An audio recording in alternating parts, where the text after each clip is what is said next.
बात करेंगे दोपहर 2 बजे की 5 बड़ी खबर में। पहली खबर की जहां बिहार से खबर, जहां पर पीएम मोदी ने विपक्ष पर जमकर आड़े हाथों लिया है, और दूसरी खबर मध्य प्रदेश की हाई प्रोफाइल सीट से है, छिंदवाड़ा से है, जहां गृह मंत्री अमित शाह का चुनावी हुंकार भरेंगे। तीसरी खबर में आपको बताएंगे कि बीजेपी की 12वीं सूची जारी हो गई है, क्या कुछ इसमें खास है। चौथी खबर मध्य प्रदेश से ही है, जहां दिग्गजों के नामांकन से जुड़ी हुई है खबर। वहीं 5वीं और आखिरी खबर बाबा रामदेव की बढ़ती परेशानी को लेकर है। तो ये 5 खबर आपको स्वदेश न्यूज की टीवी स्क्रीन पर दिखा रहे हैं। तो चलिए अब विस्तार से खबरों की ओर रुख करते हैं। ग्वालियर चंबल के रण में दिग्गजों का रण देखने को मिल रहा है, और अब की बार गुना से ज्योतिरादित्य सिंधिया एक बार फिर से मैदान में उतरे हैं, लेकिन उनका चुनाव चिन्ह बदल गया है। वो पंजे की बजाय अब कमल के निशान पर, सिंबल पर चुनावी मैदान में हैं। उन्होंने आज नामांकन दाखिल करने का ऐलान भी किया था। इसी तरह राजगढ़ से पूर्व सीएम दिग्विजय सिंह ने अपना नामांकन दाखिल कर दिया है, जो कि बीजेपी के रोडमल नागर को टक्कर दे रहे हैं। तो वहीं इस तरह आज का दिन बेहद ही खास रहा, जब 2 दिग्गजों ने चुनावी मैदान में नामांकन भर चुनावी ताल ठोकी है, और यहां पर ज्योतिरादित्य सिंधिया भी नामांकन भरते नजर आए हैं। इससे पहले आपको तस्वीरें भी हमने दिखाई हैं, जहां पर रोड शो में बड़ी संख्या में उनके समर्थक मौजूद रहे। ज्योतिरादित्य सिंधिया जिंदाबाद के नारे भी लगे, और साथ ही तमाम दिग्गज नेता भारतीय जनता पार्टी के भी इस रोड शो में नजर आए हैं। राजगढ़ लोकसभा संसदीय क्षेत्र का नामांकन दाखिल किया है, और अब जनता के बीच में जाकर अपनी बात कहूंगा, फिर जनता का जो निर्णय होगा वो सर्वोपरि। तो ये तस्वीरें आपको दिखा रहे हैं, जहां दिग्गजों ने नामांकन फॉर्म जमा किया है। और इसी खबर पर जानकारी के लिए शिवपुरी से हमारे सहयोगी तपन पाल फोन लाइन पर जुड़ गए हैं। तपन, केंद्रीय मंत्री ज्योतिरादित्य सिंधिया ने अपना नामांकन फॉर्म जमा किया है, उनके साथ बड़ी संख्या में समर्थक नजर आए, बड़े दिग्गज नेता भारतीय जनता पार्टी के नजर आए। क्या कुछ तस्वीर आपने वहां पर देखी, और किस तरीके से अब आगे की सियासत इस दौरान नजर आएगी? बताना चाहूंगा कि जिस तरीके से आज जनता लाभ जो आया है, सिंधिया जी ने सुबह टेकरी हनुमान जी के पहले दर्शन किए वहाँ गुना में, फिर उसके बाद फिर वो निकले हैं। जिस तरीके से फिर उनका रोड शो रहा है, अभी वो कलेक्ट्रेट में दाखिल हो रहे हैं नामांकन के लिए, और उनका भी वो नामांकन भर रहे हैं। इस समय में हम लोग इस समय ही मौजूद हैं बाहर, और आप ये देख सकते हैं जो सीट भेजा गया उसको साफ देख सकते हैं। जिस तरीके से जनसैलाब था, हजारों की तादाद में गाड़ियां हैं, लोग हैं, जनसैलाब उभरा हुआ है उनके स्वागत के लिए। और कहीं ना कहीं ये एक जो जनसैलाब देख के आप अनुमान लगा सकते हैं कि जो ज्योतिरादित्य सिंधिया हैं वो अच्छे मतवटों से यहाँ से जीतेंगे जी। निश्चित तौर पर देखिए तपन, जिस तरीके से इससे पहले जब सिंधिया कांग्रेस में थे तो कांग्रेस से चुनाव लड़ते नजर आए थे, और उस समय भी कांग्रेस का बड़ा जनाधार उनके साथ रहा था। ऐसे में आज की 2 तस्वीरें काफी चर्चित हैं, जहां पर पूर्व सीएम दिग्विजय सिंह ने भी नामांकन फॉर्म जमा किया है, सिंधिया ने भी फॉर्म जमा किया है। तो आज की तस्वीर को किस तरीके से आप देख रहे हैं, और साथ ही कितना कड़ा मुकाबला आगे देखने को मिलेगा? देखिए, तो ये बात साफ है कि जिस तरीके से पूरे देश में एक मोदी लहर है, उस लहर में जो भी है, कोई भी कहीं ना कहीं देखने को आपको साफ देखने को मिल सकता है कि जनता का जो जनमानस है, जिनके साथ जो सहयोग है वो मोदी सरकार के साथ है। और जो ज्योतिरादित्य सिंधिया अपने आप में एक बहुत बड़ा चेहरा है, चाहे वो कांग्रेस में रहे हो, पहले भी वो अपने आप में बहुत बड़ा चेहरा है, और अब भी वो बीजेपी में है।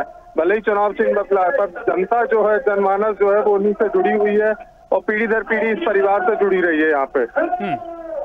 हाँ बिल्कुल तपन, देखिए अगर शिवपुरी गुना का जिक्र होता है और सिंधिया के घराने का जिक्र होता है, तो ग्वालियर का जिक्र भी होता है। ग्वालियर में भी जिस तरीके से समीकरण बनते नजर आ रहे हैं, क्या कुछ वहां पर स्थिति देख रहे हैं? कितना कड़ा मुकाबला, क्योंकि एक तरफ विधायक शेषवलकर सामने है, तो भारत कुशवाहा को बीजेपी ने उतारा है। क्या कुछ वहां की स्थिति आप देख रहे हैं? देखिए, ये जो स्थिति है, जो मैंने आपसे कहा ना कि जनता जो मोदी लहर है, वो अपने आप में कहीं ना कहीं पूरे देश में हर लोकसभा सीट पर उसका असर है। आप उसको नकार नहीं सकते कि मोदी लहर नहीं है। मोदी लहर से बिल्कुल ये स्पष्ट हो रहा है, जिस तरीके से सरकार का एक नारा है बीजेपी सरकार का 400 पार।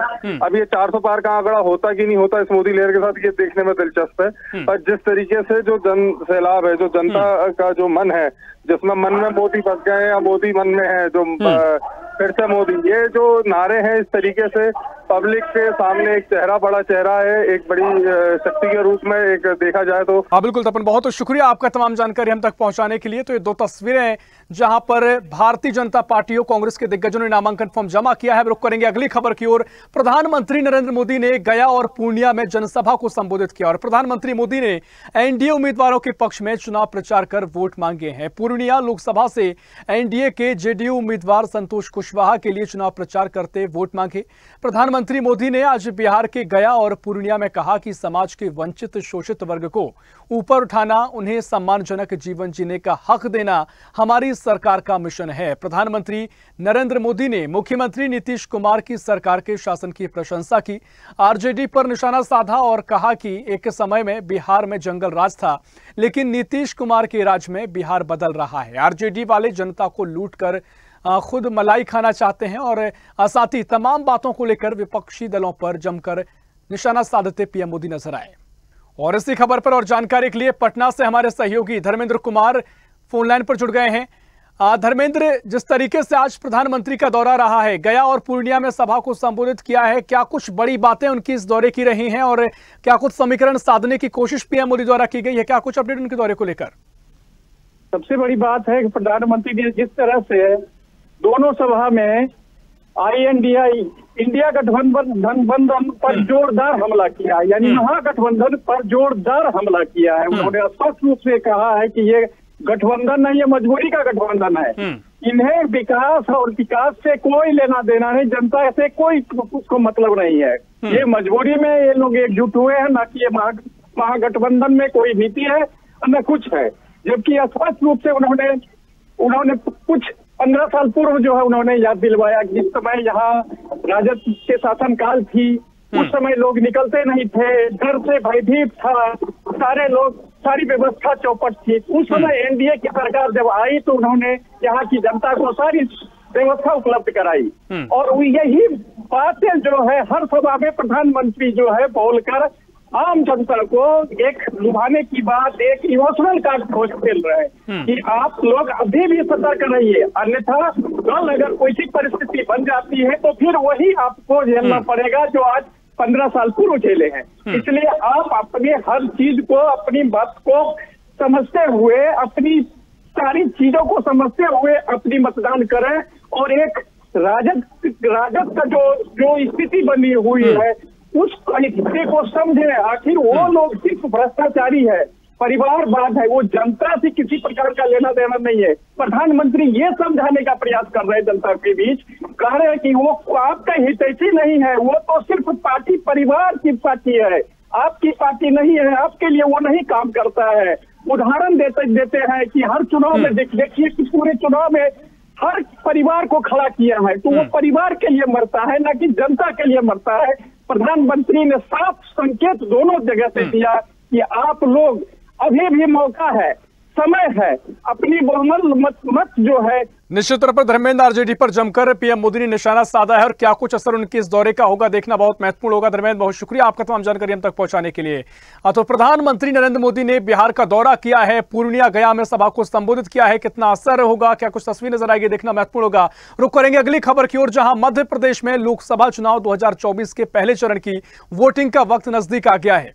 राजनीतिक दलों के नेताओं की ताबड़तोड़ सभाएं हो रही हैं और इसी बीच एक बार फिर केंद्रीय गृह मंत्री अमित शाह आज मध्य प्रदेश के चुनावी दौरे पर पहुंचे हैं और इस दौरान अमित शाह कमलनाथ के गढ़ छिंदवाड़ा में हुंकार भरेंगे। केंद्रीय गृह मंत्री के तय कार्यक्रम के अनुसार अमित शाह फव्वारा चौक से रथ पर सवार होकर छोटी बाजार तक रोड शो करेंगे। रोड शो के बाद फिर नगर शक्तिपीठ बड़ी माता मंदिर में पूजा अर्चना करेंगे। अमित शाह रात्रि विश्राम छिंदवाड़ा में करेंगे और ऐसे में छिंदवाड़ा, जो कि मध्य प्रदेश की सबसे हॉट सीट बनी हुई है, यहां पर उनका दौरे का कितना का कुछ असर होगा देखना दिलचस्प होगा। और इसी खबर पर और जानकारी के लिए छिंदवाड़ा से हमारे सहयोगी ललित कुमार साहू फोन लाइन पर जुड़ गए हैं। ललित, आज मध्य प्रदेश के दौरे पर हैं गृह मंत्री अमित शाह, वहां पर जहां छिंदवाड़ा सबसे हॉट सीट मानी जा रही है, यहां पर लगातार अश्लील वीडियो का मामला निकलकर सामने आया है, लगातार आरोप प्रत्यारोप का दौर चल रहा है। इसी बीच केंद्रीय मंत्री का दौरा, जिस तरीके से शाह का यह दौरा है, किस तरीके से इसको देखा जाए, क्या कुछ सियासी मायने इसके आप देख रहे हैं? बड़ी बात तो यही है कि अमित शाह का दौरा पहले 2 बार रद्द हुआ जानकारी में था, इस बार फाइनली आज जो दौरा हुआ, कल रामनवमी है और प्रचार का अंतिम दिन होगा, उससे एक दिन पूर्व भी अमित शाह का जो दौरा है गृह मंत्री का, ये कार्यकर्ताओं के लिए बड़ा जोश का काम कर सकता है, क्योंकि छिंदवाड़ा कांग्रेस कभी चुनाव हारी नहीं, एक चुनाव को छोड़कर, वो भी उपचुनाव था। उसके बाद लगातार भाजपा यहाँ प्रयास करते रही है कि ये लोकसभा सीट उनको उनके खाते में जाए। इसलिए पूरे मध्य प्रदेश में नहीं, पूरे देश में एक इकलौती सीट मानी जा सकती है जहां पर कड़ा मुकाबला भाजपा और कांग्रेस के बीच में हो रहा है। जहां तक वीडियो की बात है तो ये चुनाव के आसपास के सारे मामले राजनीतिक दल अपने तरीके से उठाते रहते हैं और करते रहते हैं जीत को लेकर, लेकिन जनता के बीच में ये क्या संदेश देगा ये तो मतदान के दिन ही पता चलेगा। लेकिन आज अमित शाह का जो दौरा है छिंदवाड़ा का, और वो भी छिंदवाड़ा के हृदय स्थल, बिल्कुल जनता में कितना असर पड़ेगा देखना महत्वपूर्ण होगा। लेकिन एक बात तय है कि छिंदवाड़ा की लड़ाई दिलचस्प होने जा रही है। बहुत शुक्रिया आपका तमाम जानकारी हम तक पहुंचाने के लिए। बीजेपी ने लोकसभा चुनाव 2024 के लिए पंजाब, यूपी, बंगाल और महाराष्ट्र की 7 सीटों के लिए प्रत्याशियों का ऐलान कर दिया है।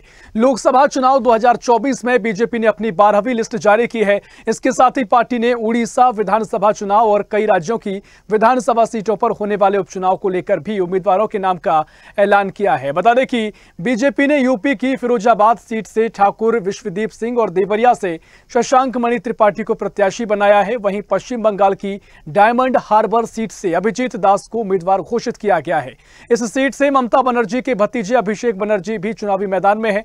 इसके अलावा पंजाब की होशियारपुर सीट से पार्टी ने केंद्रीय मंत्री सोम प्रकाश की पत्नी अनीता को उम्मीदवार बनाया है। साथ ही महाराष्ट्र की सतारा सीट से 2019 के उपचुनाव में छत्रपति शिव महाराज के वंशज और राज्यसभा सांसद उदयन राजे भोसले को प्रत्याशी घोषित किया गया है। और इसी खबर पर और भी जानकारी लेंगे। यूपी स्टेट हेड वंदना रावत फोनलाइन पर जुड़ गए हैं। वंदना जी, आज भारतीय जनता पार्टी की 12वीं सूची जारी हुई है लोकसभा प्रत्याशियों की। उत्तर प्रदेश में भी 2 सीटों के नाम का ऐलान किया गया है। किस तरीके से समीकरण साधने की कोशिश बीजेपी ने की है, खासकर जिस तरीके से शशांक मणि का नाम सामने आया है, क्या कुछ इसकी समीकरण साधने की कोशिश बीजेपी ने की है?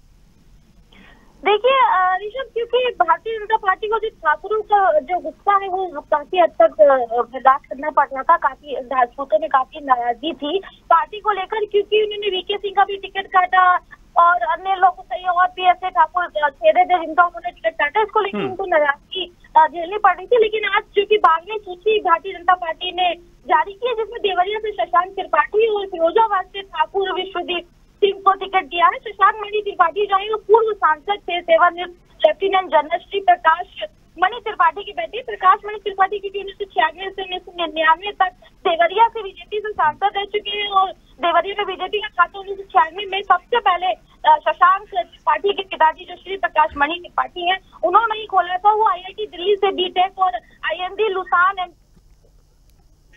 जी बिल्कुल, बहुत शुक्रिया वंदना जी आपका तमाम जानकारी हम तक पहुंचाने के लिए। तो यहां पर भारतीय जनता पार्टी ने अपने प्रत्याशियों की 12वीं सूची जारी की है। 2 बजे दोपहर 5 बड़ी खबर में इतना ही। देश दुनिया की और भी खबरों के लिए देखते रहिए स्वदेश न्यूज, सबसे पहले देश।